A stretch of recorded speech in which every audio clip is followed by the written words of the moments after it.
Hi, I'm Maria Theohara Silvello Sews on social media. Welcome back to Sew Over 50 podcast on Sew Organised Style.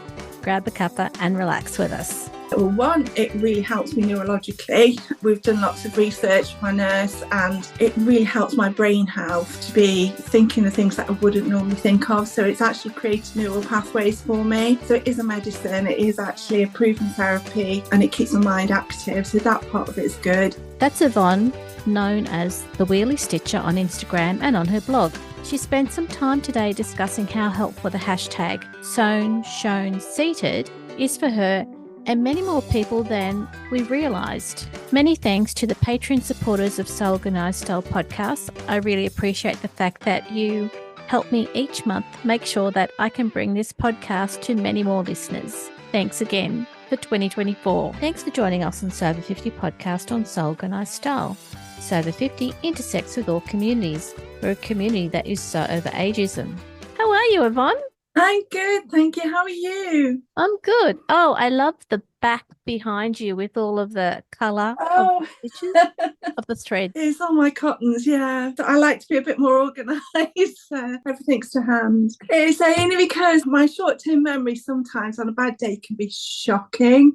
Yeah. So if I haven't got everything in its exact place, it gets really messy because I lose things within like seconds. So everything has to have a place, and then that way I don't really have to think quite so much. So I try and minimize my thinking process so that I've only ever got a very like sort of short amount of attention. So I just have to try and work with what I've got, and I've found that by keeping everything in an organized space, it makes life a lot easier for me, and then I can concentrate on the stuff that's important. Last year on Sew Over 50, we did a bit of research to find out what makes the sewing process easier for people. And what you've just described is one of those examples. I think it's so easy when you're engulfed in a project, and especially back in the old days when I'd got unlimited energy, you would just start and you would have like things everywhere and you'd be all excited.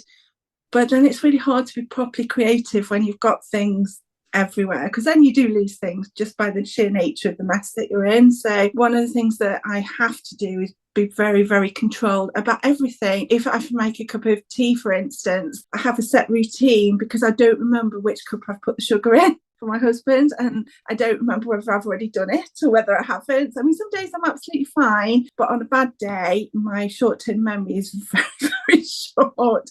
And so to stop me from making stupid mistakes, which upset me, I've just had to put lots of procedures in place. And then now everything kind of, not saying it runs like clockwork, but it's definitely better than it could be. Hence my room being organised. You know, you've gone to all of this trouble to make sure that you've got processes around what you do. But at the end of the day, you finish off the day and you've actually been happy more parts of the day than not. Yeah, sewing for me is therapy. Well, one, it really helps me neurologically. We've done lots of research with my nurse, and it really helps my brain health to be thinking of things that I wouldn't normally think of. So it's actually created neural pathways for me. So it is a medicine, it is actually a proven therapy, and it keeps my mind active. So that part of it is good.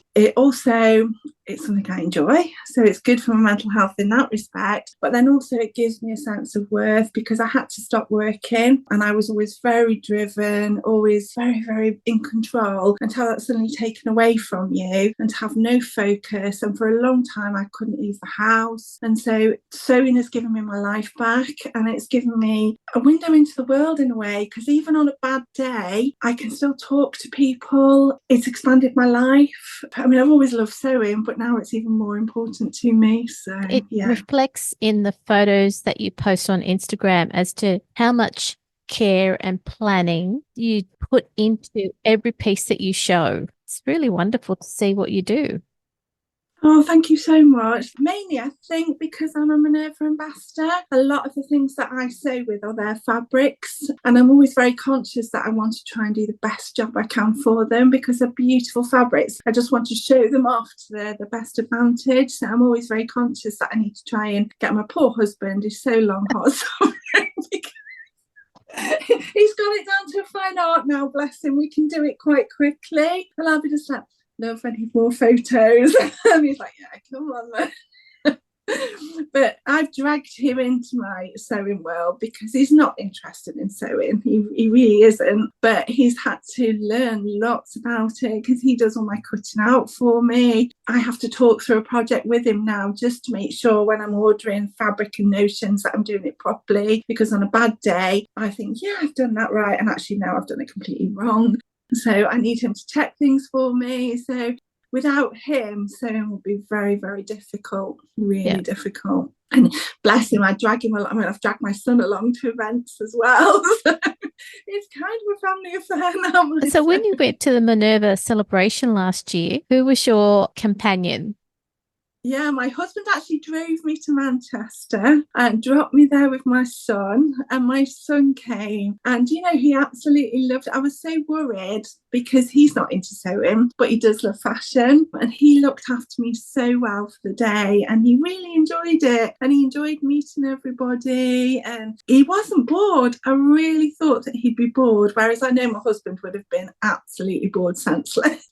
And he hates dressing up, so he wouldn't have wanted to go. But my son really, really enjoyed it. So yeah, I was very fortunate that he came. And from the photos, it looked like you had a great time. It was the best. For me, it was a lovely event, which was great. It was really lovely celebrating their birthday. But to meet everybody else that I've been talking to for such a long time, to actually physically meet them was just so lovely. And obviously in the day there was the shopping event, so I was in kid in a sweet shop, all these gorgeous fabric. It was the best, and it was the first time I'd ever done a catwalk as well, so I was really nervous, but I actually loved it. It was so much fun. That will stay in my memory forever, that day. Brilliant. How long have you been the Wheelie Stitcher on Instagram? Just before I was a Minerva ambassador, I'd never really thought of doing anything online. It wasn't in my radar. It wasn't something I was ever going to do. And then I thought, well, I can probably help other disabled people, because there are a lot of people that I know that I was speaking to that felt they couldn't sew anymore, or it was putting them off, or they didn't know ways to start doing it. And that's how it originally came about, was trying to just show people that you can still. It isn't always easy, but if you want to do something enough, you'll find a way of doing it. And what I really wanted my blog was to sort of show people that even on a really bad day, there are things you can do to make sewing easier. And I thought, well, if they could see me doing it, maybe it might encourage them to come back to sewing, or encourage them to actually, still try, because you have so much taken away from you when you first become ill or you first become disabled, that sometimes you can't always see that there is actually a life after diagnosis, that you can still do things. So that's really what the blog was for. And then obviously very quickly after that, the Minerva ambassador came along, and it was like, wow, this is just. And since then I have to pinch myself because I've been on this big roller coaster, and it's really exciting, but it's so not what I envisaged my sewing to be, but I love it. I really enjoy it. And my nurse sews, and when I have to go for infusions every month at the hospital, and every month when I see her, she's like, right, what's the update? What have you been doing? And it's just, it's lovely. And you both compare notes as to what you've been sewing, or are you the one who sews the most? Yeah, and she just started knitting and crocheting. So she's been showing me all these wonderful blankets that she's been crocheting. And in fact, the whole team like to see what I've been up to. So yeah, it's now, good we've fun. had Lilia on, and she's discussed sewn, shown, seated. You've got a lot out of that hashtag. It's really important to me, and it's at the start of the year I thought, what can I really do to sort of move things forward? And because at the end of last year, it was the one thing that was really causing me a problem with my makes, is that you can't always tell until you've actually got a design on a seated figure how it's going to work out. I used to think I was fairly good at looking at a pattern and thinking, yeah, that'll work for me. But there was one particular make and it broke my heart. I put so much effort into it. When I sew, I can't do what I used to do. I can't keep whipping clothing off and on and trying it. It gets far too tiring. So I have to work with a dress form, and my dress form is stood up. And so I'd made it and it worked and it looked amazing and I was really, really pleased with it. And I put it on and I just sobbed because it just didn't work. And then I had to take a step back and think, well, what have I done? Why does it look so what? And then I realised that it wasn't anything I'd done. It was the fact that the dress form is stood up and I'm seated. And when you sit down, everything just changes. And although my dress form is my seated measurements, it doesn't take account of the fact that the fabric just falls differently when it's hitting your lap, and when you put your hips in a different position, the fabric behaves completely different. And so I got really upset about it, and I think I posted about how upset I was about it. And my lovely friend Jo, Vintage Jo Sewn, she messaged me and she said, what can I do to help? Because I'm really, feeling how upset you are. And I thought, well, if you could actually see more people posting, their makes, then it becomes obvious when you see other people. I mean, obviously I'm a very different shape to a lot of people. I've got a huge tummy, but you can actually see how the fabric's behaving when people are sat down. And I know it's not instinctive for people to post a picture of them sat down because you want to show your make off and you want to be like stood up and twirling around all these nice pictures. But if you can just do 1 or 2 photos sat down, it makes such a huge difference to people that are in wheelchairs. Or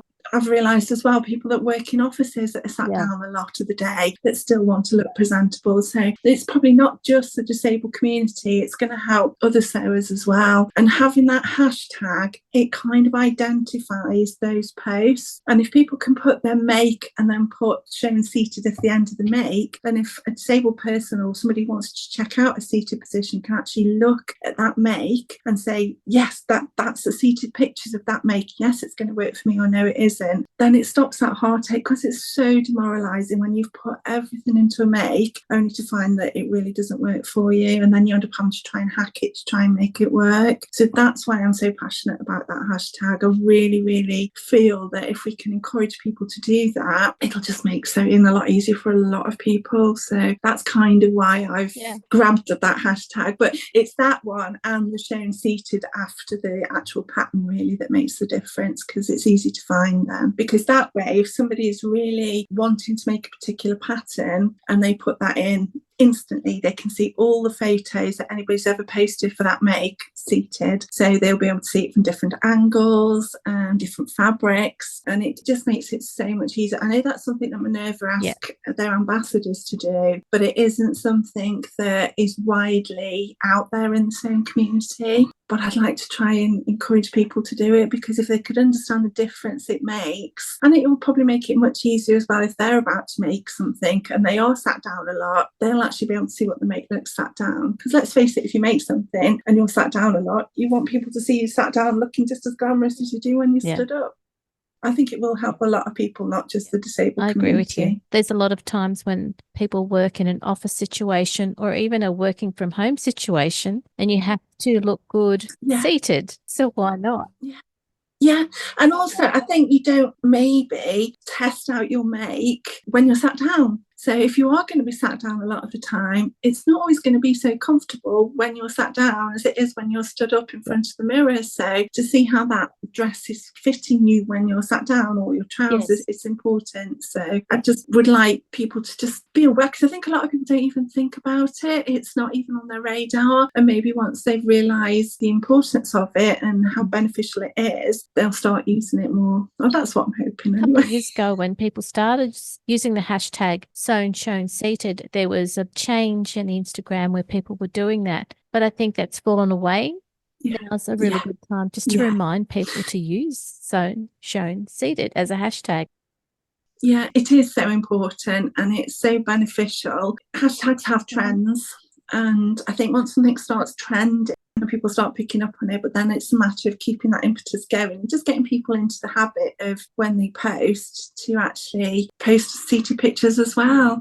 I know that Jo is actually, for every make, bless her, she's so good, she's actually going to do a separate post now purely with seated photos. And oh gosh, if everybody could do that, that would be amazing, because then you could have all the standing photos and it helps people. It gives them extra things to post about, because I know people sometimes are short of things to post about. That gives them a whole new post to put on Insta. So it's another way for them to, add posts to their And Jo's done a really good job, because When she does her seated photos, she sits straight on and it's a front on photo and a proper side photo.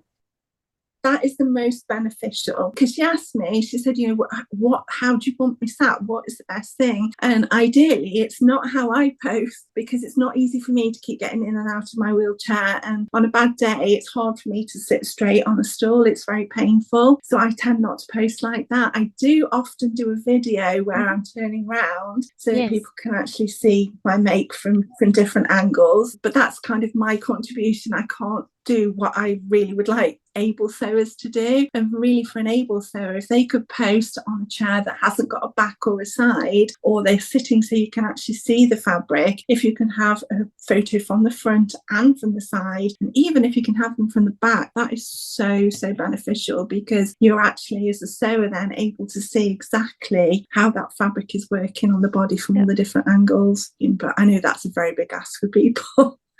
Right now, I'll settle for just like one seated photo. Every image helps. Have any of the independent pattern designers approached you about seated photos since you've become a Minerva brand ambassador?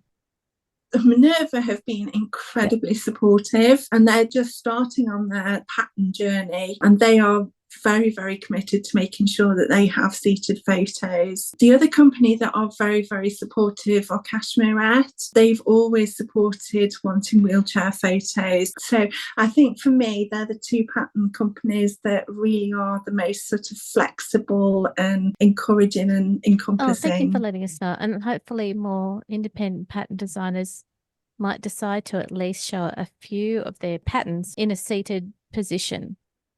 Yeah, I mean, I understand that it's hard, and I understand that some of the patterns are obviously not going to work for wheelchair users. I mean, Style Arc have been very supportive of me as well, but they tend not to have lots and lots of people in wheelchair, but then a lot of companies do. There aren't lots of us out there that are in wheelchairs, so I understand we are probably the minority. But I do think the more visual we are, people actually realise that, there are people out there, and there are a lot of sewers that are in wheelchairs that don't actually feel comfortable at the moment posting their pictures online. And that's what I want to try and encourage, is that it doesn't matter what your disability is, the sewing community is so supportive and so welcoming that don't be afraid to post your pictures, because the support you receive, the love that you get back when you post a picture, you're never going to get anybody commenting on your disability or commenting negatively on the way you've designed something to suit your body. People are just lovely. And that's what is so nice about the sewing community. The other thing to remember is that there are a lot of sewists out there who sew for people. They live with their wheelchair. They might have, a whole lot of other range of limitations that they make sure it doesn't limit their life. They want to get on with it. Yeah. I think as well, just understanding sometimes some of the things that are important to wheelchair users, it isn't always obvious, some of the things that, are important. A lot of it comes around whether it's comfortable on the body long term. So sometimes things like pockets and seams can be quite difficult. My fingers are numb, the end of my fingers are constantly numb, so fastenings can be a problem for me. It's just the little things that it doesn't always cross your mind that might be a problem. I know people that have got stomas and things need certain access in their garments. It's just little things, and the more you learn about different disabilities, different lifestyles, that you realise how much clothing can adapt to help you that. need to check with that person and see what small changes you can make to make their life easier. Sometimes the littlest of changes can make the biggest of difference. Okay, that's the end of part 1 of Yvonne's sewing story. However, in part 2 that you'll hear on the next episode for Sew Organised Style podcast, she's actually done some pretty groundbreaking things. This episode of Sew 50 podcast on Sew Organised Style was produced by me, Maria Theoharis, with permission of Yvonne, the Wheelie Stitcher, on social media. Sound by bensound.com. Again, many thanks to the ongoing support of the podcast Patreon contributors. Their ongoing monthly support enables me to develop this podcast for free. Make sure you direct message Sandy and the editors at Sew50 on Instagram to contribute to the ongoing posts and challenges the team promotes to the sewing community of over 48,000 followers. You can subscribe to Sew Organised Style podcast, but with an S, not a Z, on all good podcast apps. Make sure you go back and listen to our free Sew 50 podcast archive on Sew Organised Style podcast. We look forward to joining you in your sewing room next time. Stay safe, everyone.